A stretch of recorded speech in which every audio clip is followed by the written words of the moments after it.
Hello everyone, this is पुरु जनोत्रिया। आप देख रहे हैं एनसीईआरटी बाय पुरु। आपको स्वागत है मेरे यूट्यूब चैनल में। आज अपन एक टॉपिक करने वाले हैं, मैथ का टॉपिक है। टॉपिक का नाम है भिन्न। बहुत सिंपल टॉपिक है, बहुत इजी वे में करेंगे, कोई दिक्कत नहीं, आराम से, ठीक है ना।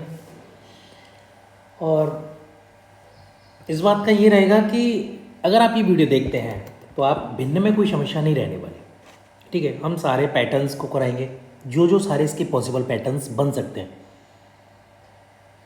और मोस्टली सबसे ज़्यादा जो क्वेश्चन आते हैं वो तुलना से आता है। तुलना के इन दी सेंस कौन सी भिन्न बड़ी है, कौन सी भिन्न छोटी है। सीरीज दे देंगे आपके लिए, उनमें से आपको पैटर्न निकालना है। बहुत इजी पैटर्न्स होते हैं, बहुत इजी, ठीक है। अब एक बार देखोगे वीडियो, आराम से समझ जाओगे। कुछ 5-7 पैटर्न है, उसी से सारे भिन्न सॉल्व हो जाएंगे। तो चलिए स्टार्ट करते हैं बेसिक से। सबसे पहले अपन देखते हैं भिन्न क्या है। व्हाट इज भिन्न या फ्रैक्शन, ठीक है। व्हाट इज फ्रैक्शंस या फिर भिन्न क्या है। एक संख्या लेते हैं, मैं संख्या लेता हूं कौन सा, 2/5। ये मैंने संख्या ली, इसमें 2 क्या है, 2 इसमें है अंश, ठीक है, न्यूमेरेटर, ठीक है। 5 क्या है इसमें, हर, डिनोमिनेटर, ठीक है। यहां तक क्लियर है भाई। एक संख्या दे रखी है, जो ऊपर होता है उसको अंश बोला जाता है। अंश का मतलब पूरे में से इतना अंश है हमारे पास, इतना हिस्सा है हमारे पास, ठीक है।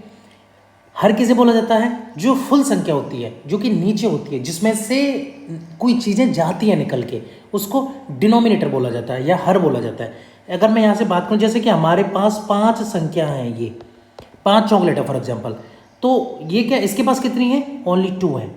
कोई दूसरा होगा उसके पास कितनी होंगी, 3। या फिर हो सकता है 1/5 1/5 1/5 हो, या फिर 1/5 और 2/5 हो, या फिर 3/5 हो। लेकिन हमारे पास कितनी है, हमारे पास तो ओनली 2 है भाई। हमें बाकी की 3 नहीं पता कहाँ है, कैसे। याद है, क्लियर है। अरे भाई, जितनी टोटल संख्या है उसमें से जितनी हमारे पास है उसको क्या बोला जाएगा, अंश। इतना अंश है हमारे पास, इतना हिस्सा है हमारे पास, ठीक है। तो ये हो गया भिन्न, बहुत सिंपल है। अभी अपन बात करते हैं, डायरेक्टली आते हैं भिन्नों की तुलना। भिन्नों की तुलना कैसे पता करेंगे, कौन सी भिन्न छोटी है, कौन सी भिन्न बड़ी है, ठीक है। तो इसका सबसे पहला पैटर्न हो गया हर समान। अगर किसी भिन्न का हर समान है, एग्जाम्पल से देखते हैं, क्योंकि एग्जाम्पल से अच्छे से समझ में आएगा। जैसे 2/5 हो गया, 3/5 हो गया, 7/5 हो गया, 9/5 हो गया, 11/5 हो गया, 13/5 हो गया, ठीक है। इतनी बड़ी हमने संख्या ले ली, ये तो ज़्यादा ही बड़ी ले ली। अब ये कैसे सॉल्व होगी, तो बहुत सिंपल है, कोई दिक्कत नहीं है, ठीक है। इनके क्या है, सभी के हर समान है, यानी कि टोटल हिस्सा तो समान है। 5 में से मिलेगा जिसको जो भी मिलेगा, ठीक है, जिसको भी मिलेगा 5 में से मिलेगा। हाँ, 5 के मल्टीपल्स हो जाएंगे ये। अच्छा, 3 हो जाएगा, 5 × 3, 5 × 2, ठीक है। मल्टीपल, अगर किसी संख्या ज़्यादा है तो जाहिर सी बात है मल्टीपल्स है ना उसके। टोटल संख्या कितनी है भाई, 100% तो 5 ही है ये, ठीक है ना। तो हमने क्या देखा, अंश सबके अलग अलग हैं और हर सबके क्या है, समान है। पेन कौन लेता हूँ, कोई ढंग का सर को पेन लेता हूँ, कोई दूसरा ना, लाइट कलर का अच्छा सा, चलो ये ले लेते हैं, ठीक है। 5 5 5 सभी में 5 5 है, तो इसका मतलब क्या हुआ, हर तो समान है। हर की वजह से कोई भी संख्या छोटी बड़ी नहीं रहनी है। हर की वजह से तो कोई संख्या छोटी बड़ी नहीं रहनी है। अरे फॉर एग्जाम्पल, जैसे आपकी क्लास में टेस्ट हुआ 20 नंबर का, तो सबके मार्क्स, मैक्सिमम मार्क्स 20 हो सकते हैं ना, तो उसमें तो कोई अंतर नहीं आएगा। लेकिन सभी बच्चों में डिफरेंस आएगा, किसी के 10 नंबर है, किसी के 12 नंबर है, किसी के 5 नंबर है, किसी के 17 नंबर है। टोटल नंबर्स तो सेम है ना, 20, वो सेम रहेगा। तो इनके क्या है, हर सभी के सेम है, तो डिफरेंट क्या है, अंश डिफरेंट है। तो आपको ध्यान रखना है कि जितना बड़ा अंश होगा उतनी बड़ी वो भिन्न होगी। अब इसमें सबसे बड़ा अंश कौन सा है, 13 है। उससे छोटा कौन सा है, 11। उससे छोटा 9, 7 3 2। इस तरीके से ये पैटर्न हो गया। सबसे बड़ी संख्या, अरे ये तो दिख रहा होगा ना, ये 13 है, ये 11, ये 9 घटते क्रम में ये, ठीक है। मैं इसको रैंडमली भी लिख सकता हूँ, लेकिन रैंडमली मैंने नहीं लिखा, ठीक है। तो क्या हो गया 13 11 9 7 3 2। ये तो आपको दिख रहा है कि ये संख्या घटते हुए क्रम में, इनके नीचे 5 लिख लो, क्योंकि जो संख्या सबसे बड़ी होगी वो सबसे बड़ी भिन्न होगी। भाई जाहिर सी बात है, जैसे कि मैं आपसे बोलूँ कि 100 में आप भाग दो 5 का, तो कितनी वैल्यू आएगी? 20 आएगी ना। मैं बोलूँ कि आप 2 में भाग दो 5 का, तो कितनी वैल्यू आएगी? 0.4 आएगी ना। 5 क्यों लिख रहा हूँ, 0.4 आएगी ना। अरे 4 5 20 हो गया ना। वहीं अगर मैं आपसे बोलूँ कि 100 में भाग दो, तो 100 में क्या भाग, कितना वैल्यू आएगी? 20 आएगी। अगर मैं 13 में भाग दूँ तो 5 दूनी 10, 5 6 30, तो 2.6 आ रही है। जितनी बड़ी संख्या में भाग दोगे उतनी बड़ी वैल्यू आएगी, ठीक है ना। तो अगर हर समान है तो उस केस में हम क्या देखेंगे, जितना बड़ा अंश होगा वो उतनी बड़ी भिन्न होगी। या तक क्लियर है? चलिए, अरे चेंज हो जा भाई। दूसरा क्या है, अगर अंश समान है तो क्या होगा? अंश अगर समान है तो क्या होगा, यही वैल्यू रख लेते हैं। 5/2, 5/3, 5/7, 5/9, 5/11, 5/13। सॉरी, ठीक है। वैल्यू हमने क्या रखी? सेम रखी है। अरे क्या हो रहा है, वैल्यू हमने सेम रखी है किसकी? अंश की। लेकिन हर की वैल्यू क्या हो रही है? चेंज हो रही है। अंश की वैल्यू समझ ना, 5 5 5 5 5 5। हर की वैल्यू क्या हो रही है?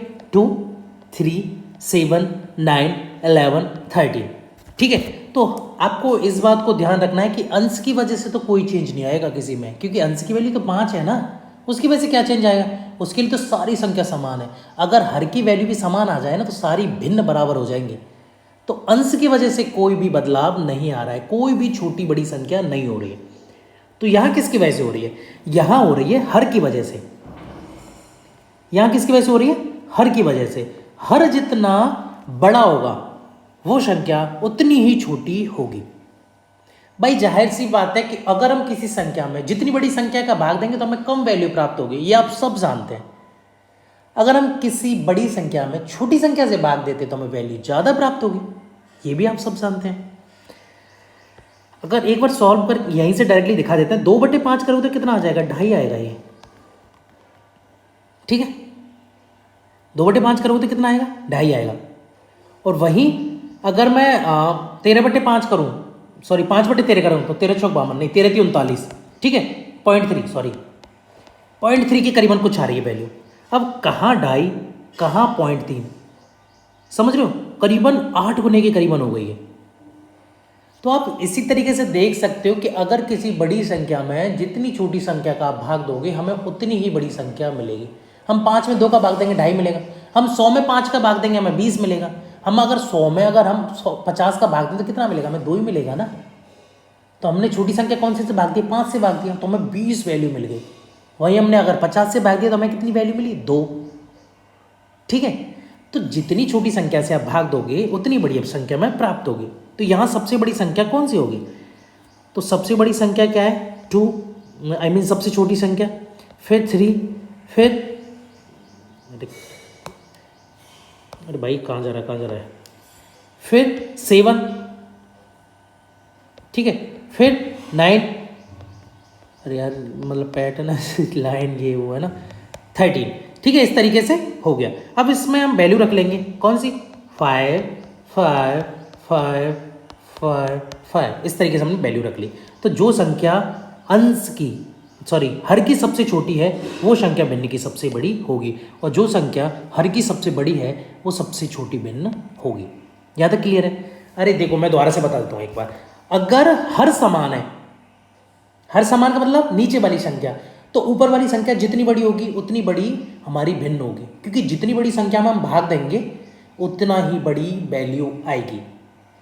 अगर हम अंश समान है उस केस में क्या करेंगे? अंश अगर समान है, अंश सभी का बराबर है, तो हर अगर भिन्न भिन्न है तो जितना छोटा हर होगा उतनी बड़ी भिन्न आएगी। हम जितनी छोटी संख्या से भाग देंगे उतनी बड़ी भिन्न आएगी। आई थिंक यहाँ तक मुझे नहीं लगता किसी को कोई समस्या होनी चाहिए। ठीक है, तीसरा देखते हैं। अगर भिन्न अलग अलग है, ठीक है, अगर भिन्न अलग अलग है तो क्या करेंगे? अंश व हर। अगर ये क्या कर रहे हैं? निश्चित पैटर्न में बढ़ रहे हैं। निश्चित पैटर्न में बढ़ने का मतलब क्या होगा? 7/11, 5/9, नहीं यार, नहीं यार, नहीं नहीं नहीं नहीं नहीं नहीं, नहीं। मैं पैटर्न से लिखता हूँ, पैटर्न से लिखता हूँ। 2/5,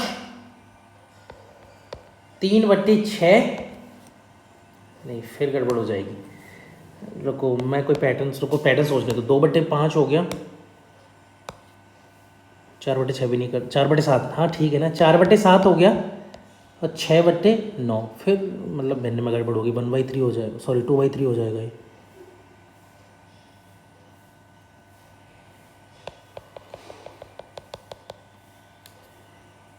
थ्री बाई 7, 5/9, 7/11, ठीक है, ये पैटर्न ठीक है। इसमें क्या हो रहा है? देखो, एक निश्चित क्रम से बढ़ रहे हैं। अंश व हर में क्या हो रही है? एक निश्चित क्रम में वृद्धि, निश्चित क्रम में वृद्धि हो रही है। ठीक है, ऐसे कि 3 + 2, 5 + 2, तो 7 + 2 भी होगा आगे। नीचे अगर बात करें 7 + 2, 9 + 2, 11 + 2, इस तरीके से होगा। तो एक निश्चित क्रम में वृद्धि हो रही है। अंश के केस में देखें तो किससे से वृद्धि हो रही है? +2 से। हर के केस में देखें तो कितने से वृद्धि हो रही है? +2 से। तो एक निश्चित पैटर्न से वृद्धि हो रही हो तो वो संख्या सबसे बड़ी होगी जिसका क्या होगा? अंश सबसे बड़ा होगा। ठीक है ना? अरे भाई, अगर 3 है ये, अगर नीचे मैं 10,000 से भाग दूं इसमें और मैं साथ में भी 10,000 से भाग दे रहा हूं, इतनी बड़ी होगी ना संख्या। अब दोनों में 10,000 से भाग दे रहा हूं मैं, तो क्या होगा? ये संख्या छोटी आएगी, क्योंकि 3 में मैं कितने से भी भाग दूं। अगर मैं उसी केस में 7 में भी भाग दे रहा हूं ना उतने से, तो 3 की वैल्यू हमेशा कम आएगी, 7 की वैल्यू ज़्यादा आएगी। ठीक है, तो अगर अंश व हर एक निश्चित क्रम में बढ़ रहे हैं तो वो संख्या सबसे बड़ी होगी जिसका अंश सबसे बड़ा हो। ठीक है, यहां तक क्लियर है? ये सीधा पैटर्न यही हो जाएगा। अगला तो देख लेते हैं, ये थोड़ा सा ट्विस्टिंग है लेकिन कोई दिक्कत नहीं। आगे अंश व हर में वृद्धि क्या होती है? सेम पैटर्न में हो रही है। Same pattern in the sense, मैंने लिया 3/7, 5/11 एंड 7/15। ठीक है, 4 से ही हो रहे हैं, 7 4 11 4 15। ठीक है, 3 2 5 2 7। ठीक है, अब इसका पैटर्न देखते हैं। इसमें क्या हो रहा है? ये कलर फिर चला गया। अभी ये वाला लेते हैं। नहीं ये वाला नहीं, ये वाला नहीं, ये वाला भी नहीं, ये वाला।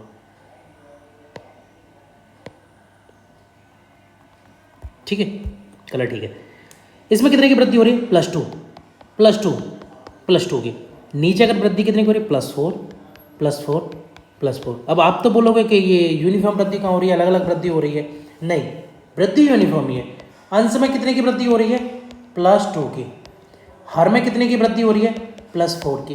भाई यूनिफॉर्मली वृद्धि हो रही है ना। 7 में भी +4 की वृद्धि हो रही है, 11 में भी +4 की वृद्धि हो रही है और 15 में भी +4 की वृद्धि हो रही है। अब ऐसा नहीं है 7 में +2 की हो रही है, 11 में +3 की हो रही है या +4 की हो रही है और इसमें +5 की हो रही है। ऐसा नहीं हो रहा, या +6 की, है ना। ऐसे नहीं हो रहा। क्या हो रहा है इसमें? इसमें हो रहा है कि अंश जो है उसमें सभी में सेम वृद्धि हो रही है, यूनिफॉर्मली वृद्धि हो रही है, और हर जो है उसमें भी यूनिफॉर्मली वृद्धि हो रही है। ऐसा नहीं कि कहीं ज़्यादा कहीं कम, ऐसे वृद्धि नहीं हो रही, यूनिफॉर्मली वृद्धि हो रही है। तो उस केस में भी क्या होगा? जिसका अंश सबसे बड़ा होगा उसका भिन्न सबसे, वही भिन्न सबसे बड़ा होगा। यहाँ तक क्लियर है? आई थिंक, मुझे नहीं लगता यहाँ तक किसी को कोई समस्या होनी चाहिए। ठीक है, 4 हो गए ना, 5वां ही तो है ये। अगर अंश और हर में वृद्धि अलग अलग हो रही है, मतलब यूनिफॉर्म वृद्धि नहीं है, यूनिफॉर्म ठीक है, यूनिफॉर्मली तरीके से वृद्धि नहीं हो रही, तो क्या होगा? अपन देख लेते हैं, एग्जाम्पल के थ्रू देखेंगे सीधे। ठीक है, इसके मेथड्स होते हैं, 2-3 मेथड्स हैं। एलसीएम के थ्रू भी कर सकते हो, दशमलव के थ्रू कर सकते हो, ठीक है, या फिर उनका डिफरेंस, अंश और हर के डिफरेंस, उसके थ्रू भी कर सकते हो। तो पहला एग्जाम्पल देखते हैं अपन, 2/7, 3/4, 5/7 व 2/5। ठीक है, इसमें जो हो रहा है, अगर हम जैसे कि हम इसका पैटर्न निकालें, पैटर्न का इंडिसेस क्या हो गए? आरोही और अवरोही पैटर्न होते हैं ना। देखो ये reading, you know very well about this, okay. ये कौन सा क्रम हो गया? असेंडिंग, यानी कि आरोही। ये कौन सा हो गया? डिसेंडिंग, यानी कि अवरोही। ठीक है, तो हम इसका क्या करेंगे? इसका कौन सा पैटर्न निकालेंगे? हम इसका निकालेंगे अवरोही पैटर्न। ठीक है, अवरोही पैटर्न निकालेंगे। अब उसकी क्या 2-3 मेथड है, अपन मेथड्स देख लेते हैं। तो सबसे पहले अपन मेथड देखेंगे दशमलव वाला।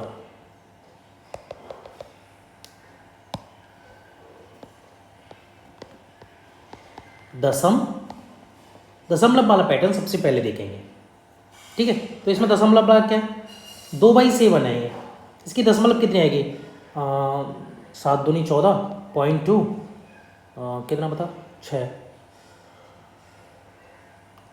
14, 7 दूनी 14, 6 बचा, 7×5 = 35, नहीं 7-8 = 56, सॉरी 6 बचा है ना। ठीक है, तो ये कितना हो गया? 0.28 हो गया। 3/4 है, इसकी निकाल लेते हैं। तो 3/4 की कितनी होगी? 4×7 = 28, 0.7, 2/4×5 = 20, 0.75 हो गया। ठीक है, अगला कौन सा निकालते हैं? 5/7। 5/7 की कितनी होगी? 5×5 = 35, 5/7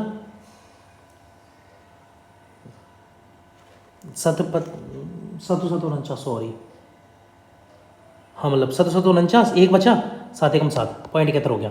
ठीक है, अगला हो गया 2/5। 2/5 का कितना हो गया? 5×20। ठीक है, ये तो डायरेक्टली हो गया ना 0.4। अब इससे हम डायरेक्टली निकाल सकते हैं कौन सी, ये तो आंसर ही आ गया ना कि कौन सी बढ़िया है। तो 0.75 सबसे बड़ी है, फिर 0.71, फिर 0.4, फिर 0.28, ये बढ़िया है। तो इससे आप निकाल सकते हो डायरेक्टली पैटर्न वगैरह। ये तो डायरेक्टली हो गया आंसर। अगर आप इस तरीके से निकालते हो तो इससे अच्छा कोई पैटर्न है ही नहीं। डायरेक्टली निकालो सीधे, अगर आपको डिवाइडेशन बहुत अच्छे से आता है तो, है ना। I am also trying. दूसरा पैटर्न देख लेते हैं अपन। दूसरा पैटर्न कौन सा है? एलसीएम वाला है। ठीक है, एलसीएम इसका कितना होगा? रुको, 7 से कितना हो गया?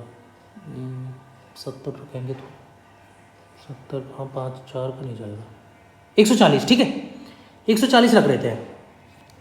इसका कितना हो गया? 140। ठीक है, अब इसको डायरेक्टली कर लेते हैं। तो कितना हो गया? मतलब अगर हम इससे 7 से भाग देंगे तो 20 × 2 कितना हो गया? 40 हो गया।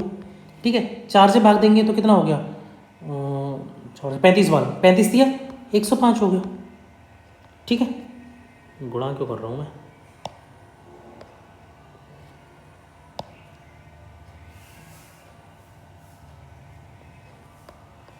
ठीक है, और इसका कितना हो गया? 7 से 20 बार, 20 पंजे 100।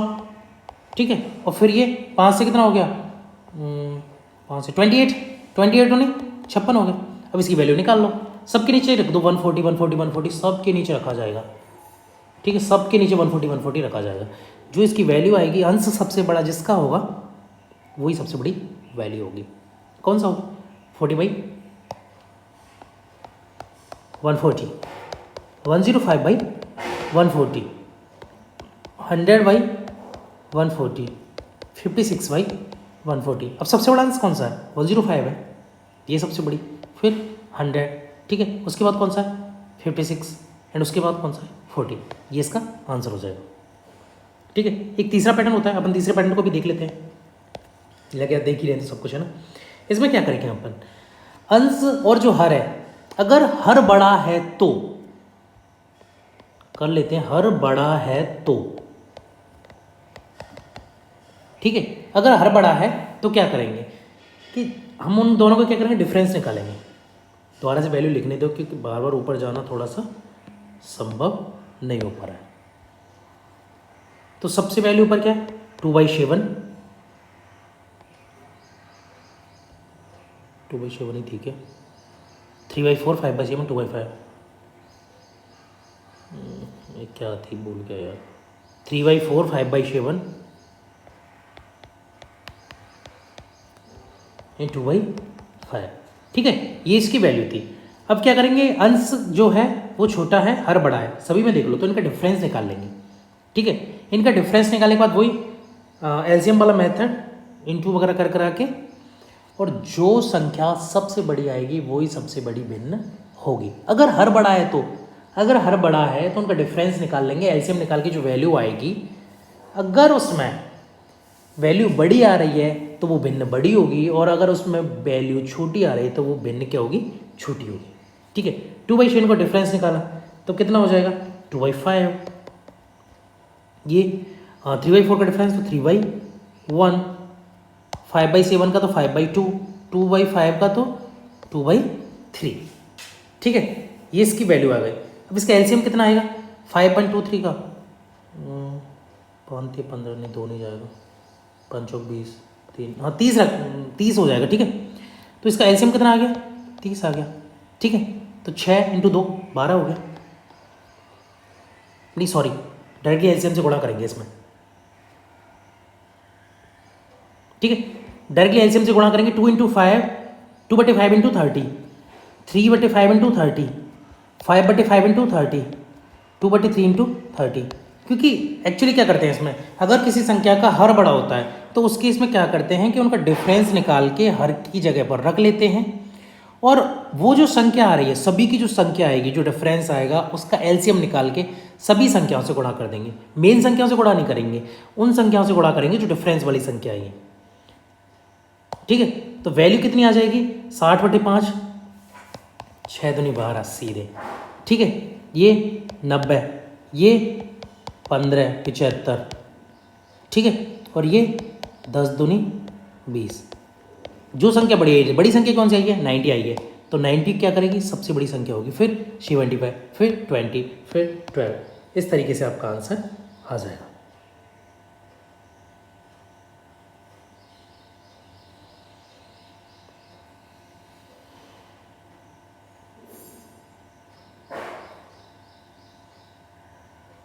ठीक है, वहीं अगर अपन बात कर लेते हैं कि अगर हर छोटा है, अगर हर छोटा है तो क्या होगा। भाई हमने एक बार बात कर ली कि हर जो है बड़ा है, हम दूसरी बार बात कर लेते हैं कि अगर हर छोटा है तो क्या होगा। तो हम क्या करेंगे, सेम तरीके की वैल्यू निकालेंगे। अरे सेम वैल्यू निकालेंगे, जैसे फॉर एग्जांपल अपन रख लेते हैं 25/19, 17/8, 47/43, 35/31। ये हमने वैल्यू रख ली। सभी का हर जो है वो छोटा है, हम इसका डिफरेंस निकालेंगे, एलसीएम निकालेंगे, गुणा करेंगे उसे एलसीएम से। लेकिन इस केस में क्या करना है, जो संख्या छोटी आएगी, वही क्या होगी, सबसे बड़ी संख्या होगी। दो पैटर्न है, अगर हर बड़ा है तो जो संख्या बड़ी आ रही है वही बड़ी होगी, लेकिन अगर हर छोटा है तो वो संख्या बड़ी होगी जिसकी सबसे छोटी वैल्यू आ रही है। ठीक है, तो 25/19 कितना हो गया, 6 हो गया। 25/6 ये 9, 17/9 ये 47/4, ये 35/4। इस तरीके से वैल्यू आ गई। ठीक है, अभी क्या करेंगे, इसका एलसीएम निकालेंगे। एलसीएम इसका निकालेंगे, कितना होगा, 9 3 18 36 18 4 हाँ 36 हो जाएगा। ठीक है, 36। अब 36 के गुणा कर देंगे सभी में, 36 से सभी में गुणा कर देंगे, जो भी वैल्यू आएगी वो इसका आंसर होगा। वैल्यू गुणा करते हैं एक बार, 20 डायरेक्टली कर लेते हैं यहीं पे यार, क्यों बार बार लिखना। 20 कितना, 36 तो 6 5 छिक्का 150 आ गया। ठीक है, 9/36, 9 चौक 36। ठीक है, तो 17 चौक कितना होगा, 68 होगा। ये इसकी 68 वैल्यू आ गई, ये इंटू 36 9 हो गया, 9 शाम 63, 9 चौक 36 और 6 423 हो गया, ठीक है। इंटू कितना, कहाँ जा रहा भाई, इंटू कितना, अरे रुक जा, इंटू 36, 9, 9×5 = 45, 9×3 = 27 और 4 31, 315, ठीक है। तो जो संख्या सबसे छोटी होगी वही सबसे बड़ी भिन्न होगी। सबसे छोटी संख्या कौन सी, 68, 68 सबसे बड़ी भिन्न होगी, 68 सबसे बड़ी भिन्न होगी। उसके बाद कौन सी होगी, 150 सबसे बड़ी भिन्न होगी। उसके बाद कौन सी होगी, 315, एंड उसके बाद 423, ठीक है। यहाँ तक मुझे नहीं लगता किसी को कोई समस्या होनी चाहिए। तो चलिए फिलहाल के लिए इतना ही। अगला पैटर्न आएगा डेसिमल फ्रैक्शन, ठीक है, वो अपन अगले लेक्चर में करेंगे। फिलहाल के लिए थैंक यू।